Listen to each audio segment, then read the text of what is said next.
is great, but I mean, really, this tour is, I think it's gone above and beyond all our expectations and done everything we wanted to do, and so it's actually really been phenomenal. That's awesome. I know that, I spoke to TJ back when the Five Finger Death Punch tour was happening and teased a little bit about it, so we were like really surprised to hear about this. And has there been any awkwardness at all between the bands?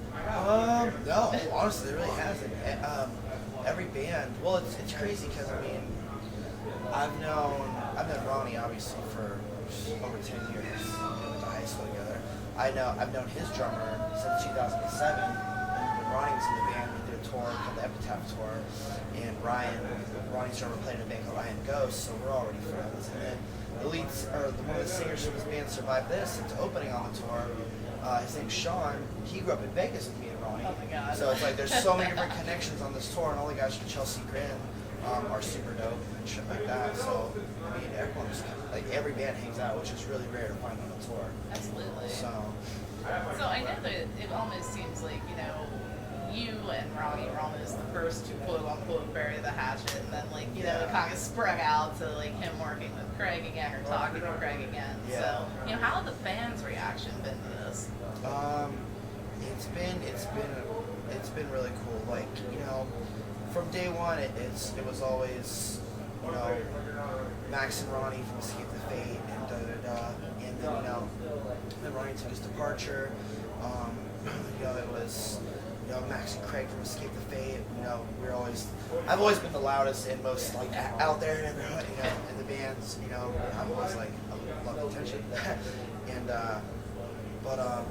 it's cool. Then Ronnie left and Craig came in. I left Escape the Fate for a while. I just came back in, and this whole tour got talked about and brought up. And when me and Ronnie did the AP interviews, kids.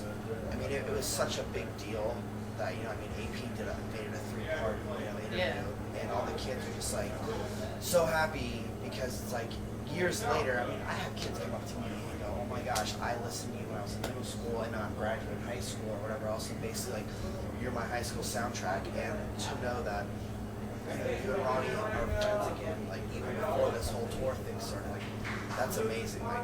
And I have kids write me messages all the time saying, "I wish I could have a friendship like Max and Ronnie's," and it's just it's super cool. So the reaction's been great, and it just helps everyone. Yeah, I was going to ask if that's almost like a sort of lesson to kids about being able to get over stuff and get by stuff and then prove that it's these types of situations won't always last forever. Yeah, and that's a cool thing. That's another cool thing about this tour is that I feel subconsciously or whatever, behind the scenes, this tour also promotes that. So this tour carries so many different messages. It's not just bury the hatchet with bands. It's as people who know, all the fans know all of my business. They know all of Ronnie's business. They know, what we did to ourselves, why we lost our minds, how we came back and came back to playing music again, and now doing this tour together. It's it's phenomenal. This tour carries so many messages, and again, I think that's why this tour is so good. Is it hard for you to have so much of your personal life out there? In the beginning, it was. I tried to, not have it out there, or I would, lie or do things to cover up things or whatever else. But honestly, it's. Someone was saying to me the other day, one of the camera guys was like, do you not want certain things on film or da-da-da? I was like, honestly, man, I don't think there's a single thing you can put on film to make me look worse than the person I already was, you know what I mean? Or how crazy I was, so it's cool. But I find it's actually a lot easier just to have it out there, put it out there. I tell fans, especially now these days, I'm on a new book, ask me anything, I'm here to fucking, inspire and save now. So Absolutely. I mean, I feel with Escape the Fate, it's almost like there's been a different rumor every month. You know what I mean? It seems and how do you guys overcome that? I mean, I'm sure some of them definitely fall on the more ridiculous side of things. What's the strangest one you've heard? Oh my gosh. Beside the checklist. Yeah, I'm thinking back of all the crazy things I've heard about this band, and I don't honestly. I really don't even know anymore. They're so all the things I hear and all, all the stuff this band has been through, I always chalk it up to, well, you can't please everyone all the time, and I just let it go in one ear and out the other. Carry on. I mean, overcoming so much, like as a band, how has that shaped your music even going forward? Well, I think that's one of the unique things about this band is that, the other day I was talking to my drummer about this, Robert, and it's funny because, like, if you really think back to the history of this band, Robert and I are the only original members left, and me myself, even taking a 2-year departure from the band, but coming back, like, still a founder and original member, and we're talking about all the bands in the scene and stuff like that, and we're going back through our iPods and old bands we used to listen to, and we're like, man, it's crazy. We've outlasted a lot of these bands that have done big things, right? Covers of magazines, and now they're gone, and here and gone. We've had so many member changes and things, but we're still around and still relevant. And I think that one of the key things about that is that every member that comes into the band, knows that it has a full understanding of this is, Escape the Fate to be. So to be in Escape the Fate, it's like, writing music for the band and everything. It's not, music doesn't change. The music evolves as it normally would with Escape the Fate. Like every album has been an evolution of the last, but it's all about, representing the band and the name and stuff like that. And so I think that, even with all the member changes, I think that's why the band has just gone along so well, because everyone who's come in has that attitude that the band name as an entity, represents and holds. Absolutely. So I know that the band is still touring behind Ungrateful. Is there any, new material in the works? What's to, come from that? Actually, yeah. Our lead guitar player Kevin works at a studio in his off time in Hollywood, and he brought out a little mobile studio with him. And actually, on our time off between Five Finger Death Punch and this tour, we already started writing new songs, stuff like that, and it's come along well. We've sent stuff to Craig. He sent back, melodies and lyrics over top of the songs that we've written. Me, Kevin, and TJ, and so yeah, it's already in the works, which is great too, because it's like, with this lineup of guys, like, we're just like to be around each other. We like to write, so it's cool. Absolutely. So, it's been no secret that, you've dealt with a lot of personal struggles yourself, and how, what are some challenges of dealing with, like, sobriety now on the road? I'm sure it's got to be a little bit difficult on the road and everything.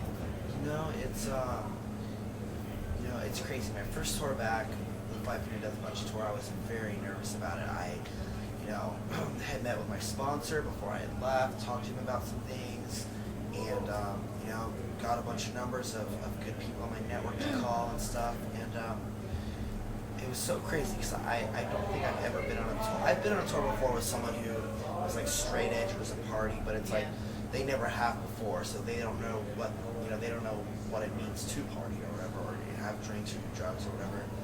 And my first tour back with the band, I'm outside of a venue, I'm smoking a cigarette, and one of the drivers walks off his van wagon that he's driving, and he's got a Alcoholics Anonymous tattoo on this arm and a Narcotics Anonymous tattoo on this arm. And I recognized the symbols right away, and I was like, oh my gosh, like, what are those? And he's like, oh, AA and NA. I was like, oh my gosh, like, dude, I'm in the program. This is my first tour back. I've been gone for 2 years. I've only got 4 months clean at the time. I was like, let's be buddies. Like, let's be buddies, please. And, just coming back and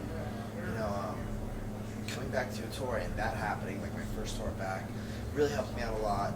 And, but it is, I wouldn't say it's hard. It's not easy, but I don't have like any kind of struggle with wanting to go out and do bad things or whatever. But it's great because my whole band, obviously, they know everything I've been through. Yeah. They all have my back. They're all supportive of me, and it's truly just not a lifestyle I really want to lead anymore. So it's really not that hard to not do it, because I know the life I led when I was using and partying and stuff like that, and the life I have now is much better, and I enjoy it much more. And now that I'm out of the grips of the shit that I was into, it's much easier to wake up every morning, a smile on my face, take some vitamins, eat some cereal, laugh with my guys, and go on stage and play a hell of a show every night. And I go to bed every night thinking like, I'm so grateful for this day. So. Absolutely. I know that, I was reading another interview that he had talked about, a lot of the other guys in some of those bands were dealing with similar struggles that you were. I'm hearing that more and more. I know I talked to Jacoby from Papa Roach that was dealing with that. I know Ivan is like sober from Five Finger now, and like you're seeing that more and more. It's like, I'm so proud of them for, being able to, realize that they were making mistakes and go forward with a career. Yeah, and it's interesting too because with this lifestyle, it's like I often compare it to like, being, it's like this lifestyle is like a permanent sleepover, like with your friends, with your best friends. You got no parents, no rules, no nothing. Everyone you're playing shows every night. Everyone's coming out to see you. They love you, so it's easy to get wrapped up into that and have people want to come out, buy you drinks, give you drugs, this and that, and then do it again the next day. I mean, in a normal 9-to-5 world, it's like you go to work and you got people that are weekend warriors, and it's like their party stops, Sunday night or whatever, or Saturday night. They recoup Sunday, go back to work Monday through Friday, and that's that. But with this lifestyle, it's easy to get wrapped up in things. So I find it very inspirational, and I really like the fact that because it is hard. It's hard to find the strength and to stop it. Especially like when people do it cold turkey. Like that's really the only. I mean, that's how it can only work for me. So to see other people, Jacoby, and I mean, a bunch of friends and bands that I know. Hearing their stories and stuff like that, I feel their struggle, especially living this kind of lifestyle in this kind of world. I really know what it means and the hard work and dedication that's put into building your life and saving your own life. And it is amazing. It's badass. It's so fucking cool actually because we're here for the fans and we're here because we love to be on stage and entertain. And if you're all fucked up, you can't do that. And that's for a lot of us. That's all we have. That's all we know. That's all we wanted to do. That's what we're born and bred for. So to not have that is to literally just die. How therapeutic is music for you in general? That. Always has been, always will be. Even I mean, shit. Like I used to have certain songs that when I was using drugs, I would have to hear certain songs I was using. And so, in that same aspect, like, there's definitely songs that help me in my sobriety and recovery. Actually, one of my favorite artists, his name's Sage Francis. He's a rap artist, and he's amazing. Yeah. Slam poetry too. Yeah, he's amazing. He has a song on this album called Human the Death Dance. That's the name of the album, and the song is called Going Back to Rehab. And I would listen to that all the time. And it's, he would say, I'm going back to rehab, but I don't drink though. And, he's talking about like all, the 12 steps and the program and this and that, and just all the crazy shit drugs to do, the story of like an addict coming out of it, and just, it's an amazing song. I listen to that still to this day, and it helps, just give me that extra like oomph that I need, you know what I mean? So, looking back, do you have one pivotal music moment that occurred in your life that made you decide that you had to pick up a bass and this is what you had to do? I was, as long as I can remember, actually, I've always, it sounds so silly and funny, but even from being like a young kid, I would always stand in my room or anywhere that had a mirror, and I'd play air guitar in the mirror and sing in the mirror. And even riding in the car, like with my mom or whatever, I'd always be looking in like the rear view mirror, like be looking at myself singing a song and this and that. And so I've always just Crafted your image. Yeah, I've always done that. And when I was in high school or when I was in 7th grade, I got a guitar for Christmas and from my uncle. And when I was in high school, I joined my first band. And one of my buddies, I asked him to join if he wanted to start a band. He had one, but they just lost their bass player. He said, well, if you want to play bass in a band, like everyone played guitar. I was like, all right, yeah, I'll play bass. And after doing it, I was like, there really are no bass players out there that want to play bass, and I had so much fun with it. I was like, you know, I'm just gonna be a really gnarly bass player, and it's great because bass can be so many different types of instruments. Like you can play along with the song. It can be a rhythm instrument. It can be a lead instrument. You can play like around the guitars and drums. You can play along with the vocal melody, and so it's amazing. I think a lot of people when they look at it, they go, "Oh, bass, that's easy." It's like, well, yeah, I guess it's easy if you just want to go thump thump, but I mean, it's really just like To any get instrument. creative with it, yeah. I mean, like your name is very well known too with bass playing. So they always said like there's this joke around the internet. They're like you're not really a fan of a band unless you can name the bass player and the drummer. You know, Yeah. it's like there. So, you know, in your opinion, what would you say is probably the most misunderstood thing about Escape of Fate? It's a heavy question. The most misunderstood thing about Escape of Fate. Well, I guess you know, a lot of people. I hear this a lot from people. A lot of people go, "Man, I love your band. You guys are all great, super nice. What the fuck's up with your drummer, man? He's a dick." And I'm like, he's really not a dick. I promise you. I've known Robert since he was 14. We went to high school together too, and he's just one of those people that the household, how he was raised and stuff like that, is very close-knit, family-oriented. He has a few good friends. That's all he wants. That's all he likes. He likes it that way. He likes stability. He loves routine in his life. Me, myself, I'm the complete opposite. I like to see what's out there and meet new people and do all this stuff. So a lot of people say, like, you know, drummer kind of comes off like a dick or whatever. I'm like, nah, he's just, you know, doesn't have much to say and just likes to keep to himself. So, being maybe a super looking Instagram that you guys were at the Puppy Bowl. What were you doing at the Puppy Bowl? You know, we were playing at the Best Buy Theater in New York, and it was right across the street. So we decided to just go. We thought it'd be funny to go down there and do a little video. It really was. And you know, just something like funny of us goofing off, so like, you know. I didn't even know it was open like that. Yeah. You know, we just walked in and was like, let's get a camera guy in here and, you know, film this shit. That was adorable, though. Yeah.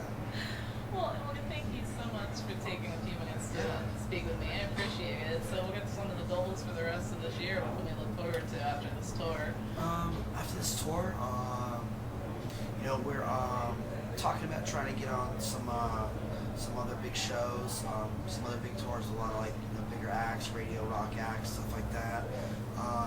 Also taking a little time off to get some writing done in between this tour and whatever the next one is. And you know, really, it's just writing a new album. Like, we just want to write, you know, put out more content to the fans, stuff like that, and just really just get back out there and just, you know, hit it hard. We just all. It's so weird. This is like the first time it feels like forever that the band loves to tour. So that's all we want to do now. That's is just good. tour and hang out, and it's awesome. So it's killer. Thank you so much. I appreciate it. Yeah. Thank you. Awesome.